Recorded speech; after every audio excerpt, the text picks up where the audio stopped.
When I set out from London on Monday, I had a tenor voice. But the one thing they don't tell you about on airlines is what happens to the air in the plane. The plane doesn't have fresh air at every part of it. It gets reused. The pilots get it first. Well, I suppose that's only fair. They're flying the thing. And then first class gets the air, then it's a little bit of outside air with it, but it's mainly what the pilots have had.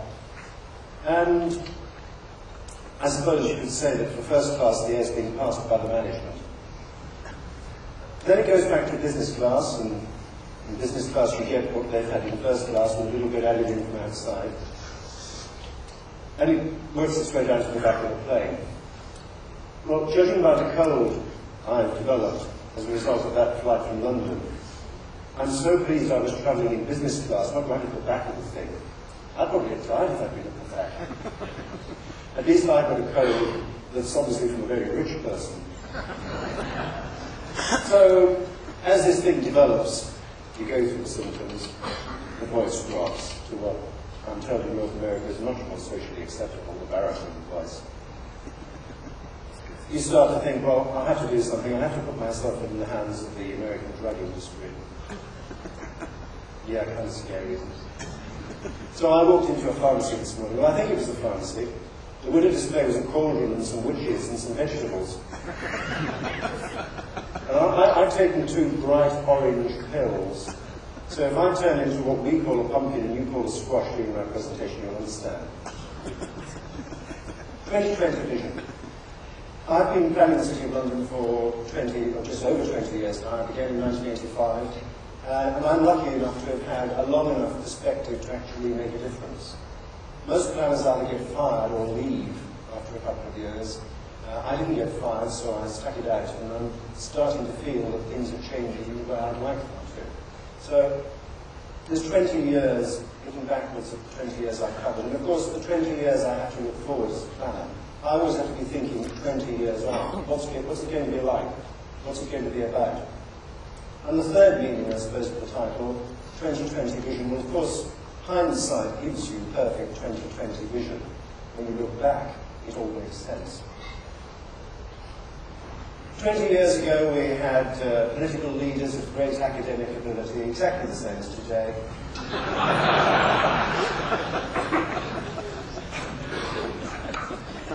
And dealing in the UK was still open outcry dealing. People shouted at each other and wore bright-coloured blazers. At least some of you guys still do that. In fact, I believe until very recently in Chicago, the 2 exchanges used to have an annual boxing match.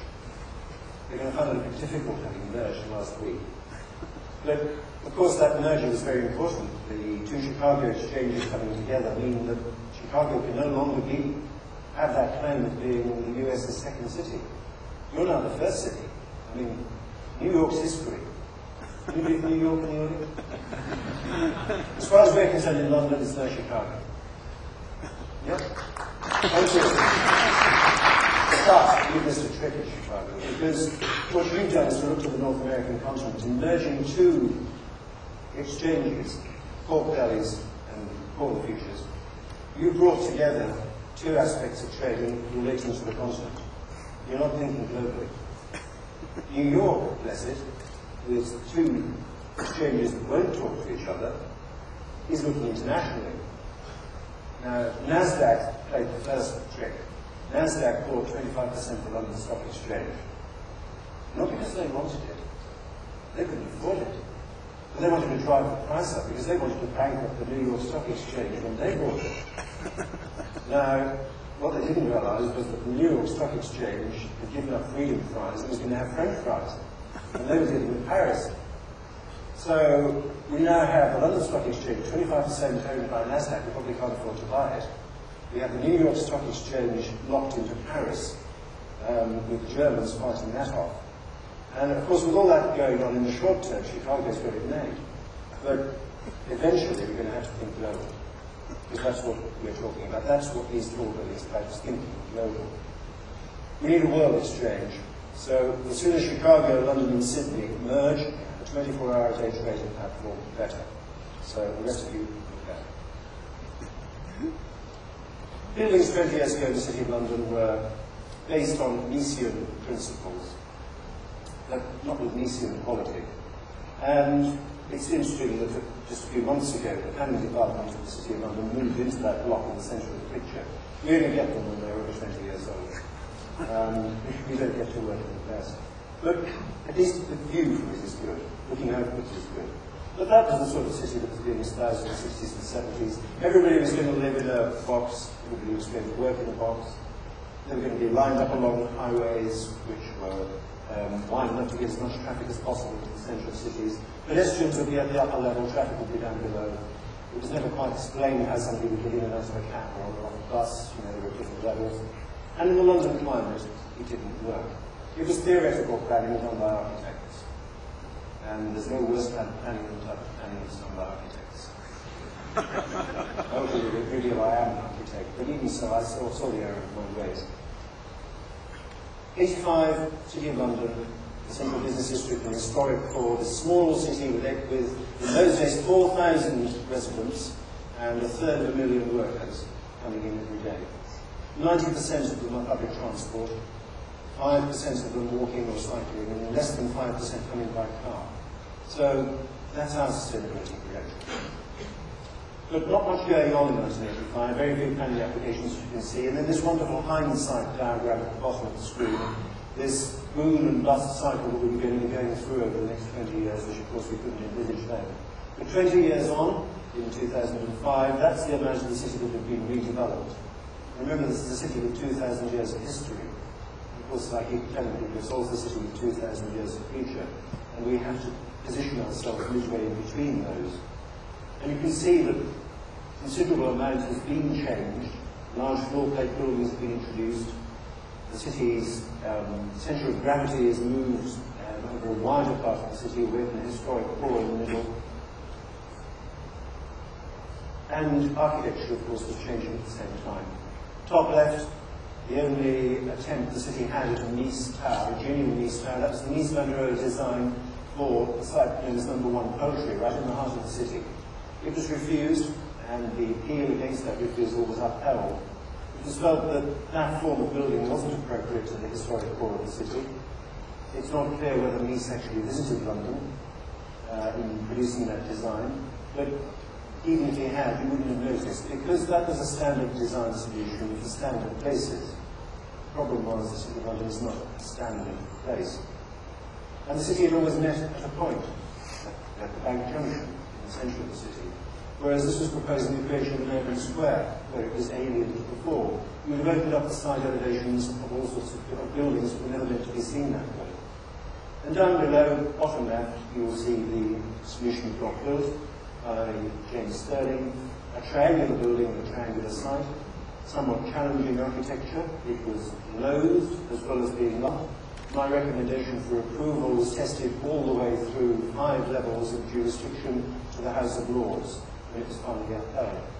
So I haven't had any of my planning recommendations tested that thoroughly. Well, I have to say I do have a delegation from UNESCO coming to tell me off in London next week. Apparently the City of London is damaging the Tower of London, the setting. The Tower of London is the World Heritage Site. So I'm going to have to explain to them that the tower was built to protect the city, not the other way around. We didn't have a long historical perspective. But on the right in that slide, you'll see the only exciting modern building that existed when I took up office in 1985, Lloyd's of London by Richard Rogers. A building with the works on the outside, the elevators, the services all on the outside of the building. And it's difficult to imagine how our elected representatives approved that at the time, because they were very small-c conservative. And in fact, a couple of years after it was completed, one of the members asked the planning committee when they were going to take the construction cranes off the roof. It seemed like a long time. So I suspected in approving it, they didn't quite understand it. But it was an exciting modern building, and surprise, surprise, the majority of the public actually liked it. On the left-hand side of the screen, Fleet Street, the street of shame, the newspaper street of London, and a railway bridge blocking the view of St Paul's. With the newspapers moving out of the City of London, it was possible for the banks that were coming in at the time of financial deregulation in the late 80s to take over those industrial sites and create ground scraper buildings for what were, after all, industrial operations, the dealing floors, 50,000 square foot dealing floors of these major American and other nationalities' banks. So Fleet Street was transformed.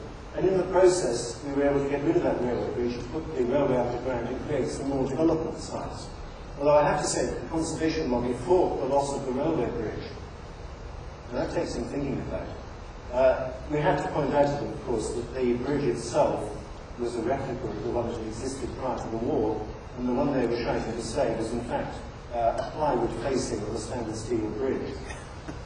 So we won that one as well. And the railway is now underground, and you can see those visas and falls, which are very important.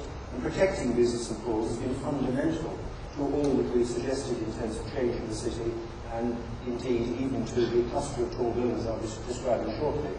On the right, modern architecture in the 80s, the Broadgate estate at Liverpool Street Station. This was using derelict railway land and bridging over rail tracks to create a new place, right on the edge of the city, outside of what most people thought was the financial district of London. So it had to make a big urban statement. And as I say, it had to create a place, not simply development. Any field can be a developer. It's very difficult to create new places. And places are primarily created through good space. The buildings can be crap if the spaces are good. It doesn't matter. Because if the spaces are good and attract people to them, the development will succeed, it will become a place. As a planner, it always gives me much more pleasure to see a good space created than to see an outstanding piece of architecture. That space on the right there in Broadgate became the most popular outdoor space in the city within 1 week of its opening. The development success was assured. The mistake that I as a planner made on that development was to require the architects to clad the buildings in stone. At that time we thought no bank would occupy a building that wasn't made of stone, or at least looked like it was made of stone. We needed that tradition, especially banks from South America. You know, in fact, the banks from South America, they wanted heritage buildings. They wanted to give people the impression they'd been there for about 100 years, and they might even be there next week. Yeah, it's that continuity thing that they took from historic buildings. Well, we thought banks at least needed a stone veneer, a stone face. I was wrong. The architect, Peter Foggo, who designed the building, but it was Gherkin House, created a stone facade that set away from the main elevation of the building. And I think he did that deliberately. I think he realized that in time it could be removed. And I'm very pleased to say that before he died, rather prematurely, I was able to tell him I'd been wrong, because even planners make mistakes. Buildings in the 80s and early 90s were starting to get bigger in the city. They were starting to build over highways and over railway lines. They were starting to find tricks to get over what we call the plot ratio and we call the FAR. We were using plot ratio as a means of controlling the bulk of buildings rather than the density, and using a measure of the floor space to control how big the buildings were and the impact they would have on the environment. Of course, developers found a way around it. First of all, by building over roads and using the air rights, and then inventing the atrium, or reinventing the atrium, so that they could blow the building up like a bullfrog on heat. You know, expand the building by just putting a space in between it. And then, of course, they could come back later and put floors to that atrium, and we couldn't control it. So we decided that we would pull it faster and we would abolish the plot ratio. Now, the developers had shouted for years that the plot ratio of 5:1 wasn't big enough. It was terrible, the planning was cramping their staff. They shouted even louder when they took it away because they didn't know what they were entitled to. We now judge each building on its merits. Shopping was coming into the city. Little back lanes like the one on the bottom left were developing into retailing quarters. Pleasant places to go at lunchtime to do some shopping and to relax. Top left, the chain stores like Marks and Spencer's were discovering that even they had a trading pattern in this business district in the centre of the city. And on the right, the old Royal Exchange became a very upmarket retail quarter. The sort of shops like De Beers and Tiffany's that really only had to make one trade a day to stay in business. This was very upmarket stuff. Retailing was rediscovering that the city was where the money was, and that we had people who only had time to shop when they passed through Heathrow Airport. They got the money, but they hadn't got the time. So a lot of our efforts, planners, goes into encouraging the retailers to bring those facilities to the city, back to where the buildings are. And we were achieving new buildings like this one from Merrill Lynch's, their European headquarters, which incorporated old buildings. In this case, this was a building that had to incorporate the old head post office building. It was built on the site of a post office sorting office. It had to incorporate a row of early 20th century shops. It was built over the Roman city wall of the city, which it had to protect, and there were a number of spaces and pedestrian routes through the site that had to be protected as well. The architects won an award for that, and we won an award for the best planned building in its context in the country, and I was very proud of that. This showed we could create what the big financial institutions wanted within the urban grey. There were areas of the city, of course, which were almost derelict. The area immediately around St Paul's, Paternoster Square, had been planned out in this architectural grid pattern of the 60s and 70s. The buildings were not particularly attractive any longer. They'd been designed for the paper era rather than working together in groups in the IT era. Pedestrians, as I said earlier, were at the upper levels, so spaces weren't used. It had to come down, and the whole area had to be rebuilt. But this was difficult plastic surgery. I mean, this was going to be a nasty scar to heal. And the planning that had to follow this to re-knit this part of the city was rather complex. And in fact, it took over 20 years to get this finished at Paternoster Square. My very first architectural project when I went to study architecture in London in 1968 was to be asked to analyse Paternoster Square to see how well it worked in terms of pedestrian movement. In 1968, it was brand new, it was thought to be good practice. Little did I know that that project would haunt me until 2 years ago, that I'd end up with responsibility for Paternoster Square as redevelopment. But redeveloped it has been, and the main achievement is a new space at the centre, a space with a public colonnade around it, a space where there are restaurants and cafes, where tourists and business workers in the city can meet and spend their lunchtimes and early evenings. The mock monument designed by the master planner is in fact a vent from the underground service area. And each of the buildings around it is designed by different architects so that there is architectural variety. It's not a uniform slice of development. It actually starts to become a place around a good space and different architectural styles of buildings. The buildings won't last as long as the space does. That space is now part of the city's grey. Buildings will be replaced in time. And history came back in this case. Temple Bar, which had originally been across Fleet Street as one of the gates of the city, had been removed in the 19th century because it was too narrow to allow the traffic through. It had lived as a folly in a country park on the outskirts of London where it was becoming vandalised, and we were able to bring it back to the city to form one of the gates into Paternoster Square. The gate that separates the cathedral from the commercial, from the retail square, Paternoster. Anyway, all of this was good enough for the 90s, but we were running out of space. We had to think about going up. And we had to protect the views of St Paul's and the environment of the city, the historic core of London, at the same time as creating this new skyline. Now, the skyline wasn't any great shape. St Paul's, of course, was wonderful, floating above the buildings, but the rest of it was rather gap-toothed. The sort of thing an American dentist would get a heart attack from. But don't they charge something? That's why we have such bad teeth, we don't spend that money in Europe. At the top you will see the view that the London newspaper, the Evening Standard, had of what we were doing to our skyline, to their skyline, to London's skyline.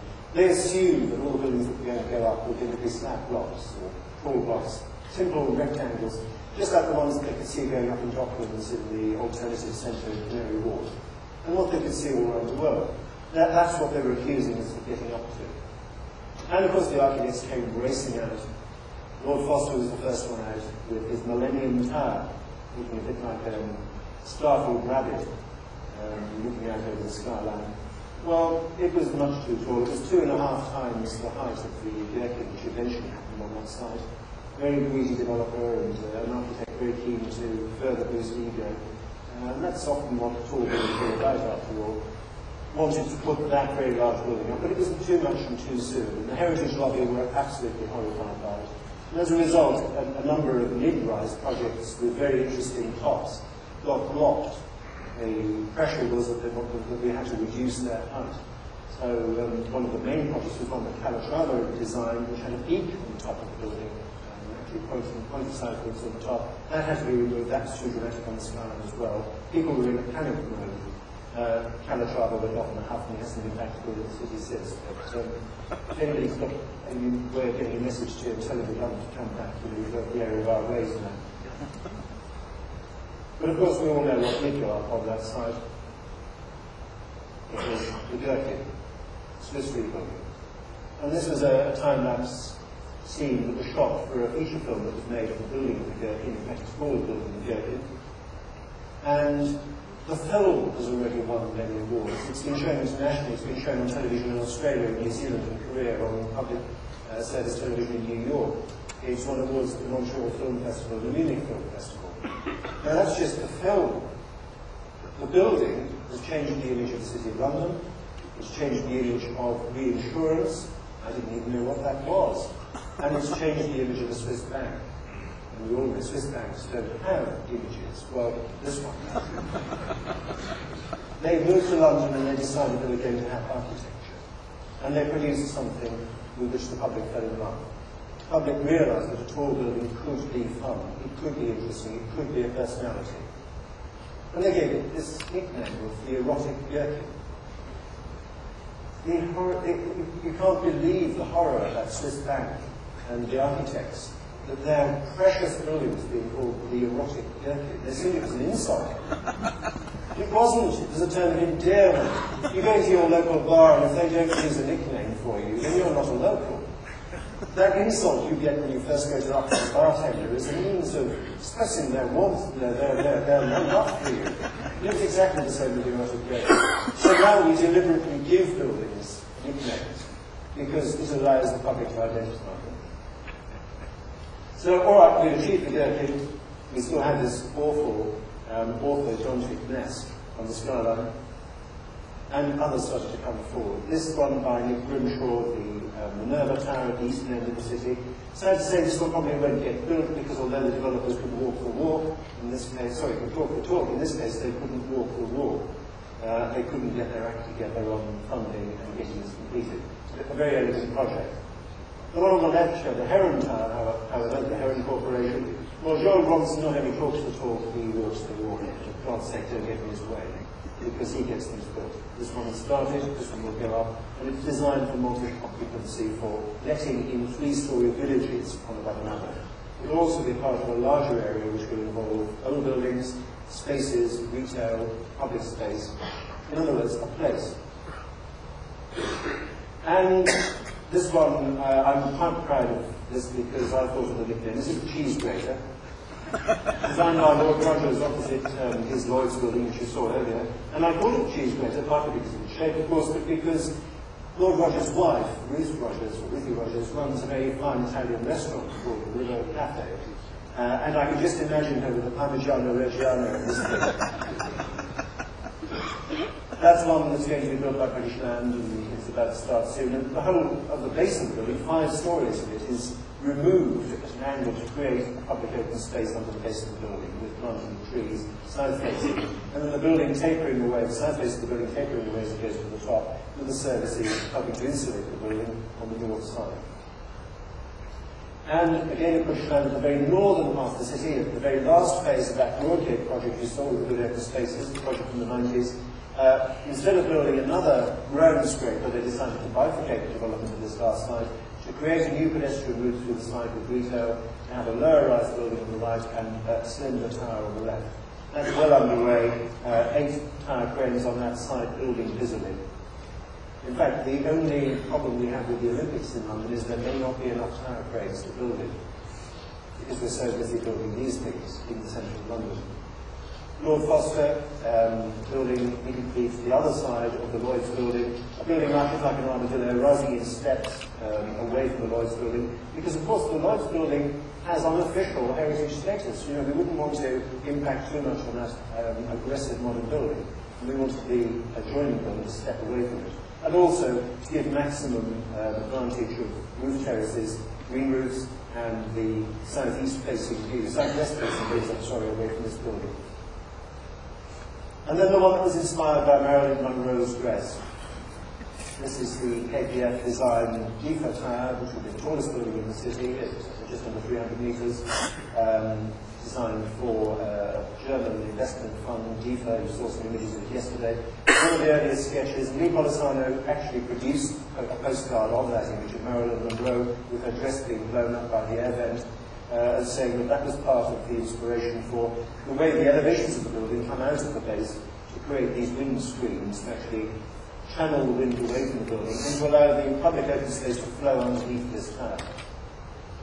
This one is, I think, the hot money at the moment is on Helter Skelter as the nickname for this one, because of the wrapped shape at the top of the building going up to a point to be the pinnacle, to be the peak of the cluster of tall buildings in the city, and angled to fit in with the other buildings, the heights of the other buildings that are proposed around it. And something even more challenging, Raphael Wynne walkie-talkie, that's the nickname this one's developed. I thought it looked more like one of those one-piece Swedish telephones, which is what I suggested to the press, but that got modified into walkie-talkie, and I'm quite happy with that. Top two floors, public access, restaurants and viewing platforms from south over the river and north back towards the cluster. A building where the upper floors are bigger than the base. After all, as the developer said, the floors near the base aren't worth very much, the floors at the top are worth much more. Why did you make the building wider at the top and narrower at the bottom? Okay, well, let's run with that one. Let's see what happens. The public are already responding very favourably to this one. Again, it's a character. It's the sort of building that you won't easily forget or confuse with another. But all of these buildings I've been talking to you about, the Gherkin, the walkie-talkie, the DEFA Tower, not one of them started out as an iconic building project. And all day yesterday I had people saying, we decided to build an iconic building. Forget it.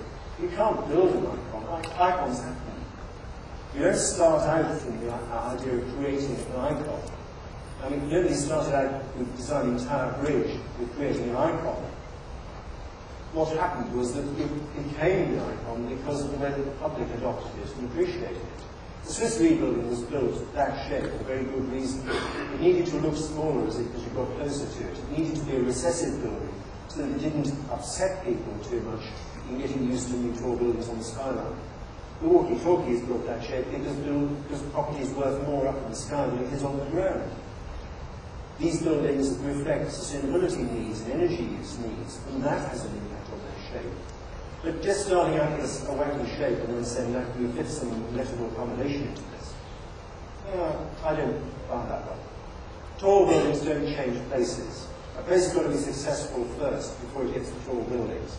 It's the sustainable community, it's the life in the place that makes it successful. Look at Frankfurt.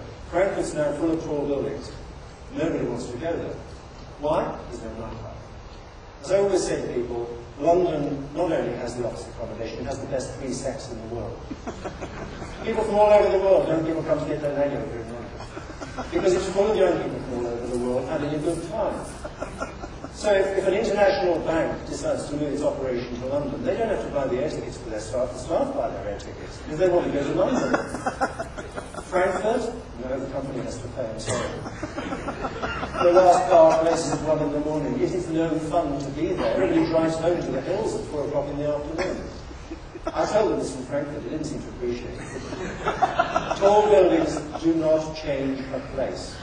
Tall buildings reflect the success of a place. That's why St. Paul's was the biggest thing on the city skyline, because the city was very rich when it was built. Not very religious, but very rich. That's why all those church towers were so tall in the little villages in England. They were successful and they wanted to show it. It was one finger to the next village. I'm not joking, that's what those church towers represent.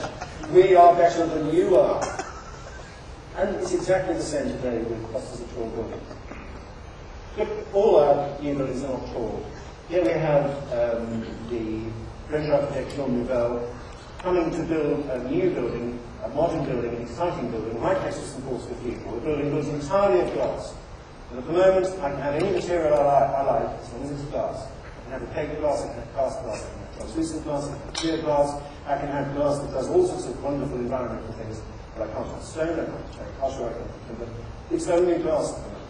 It's the new wonder material.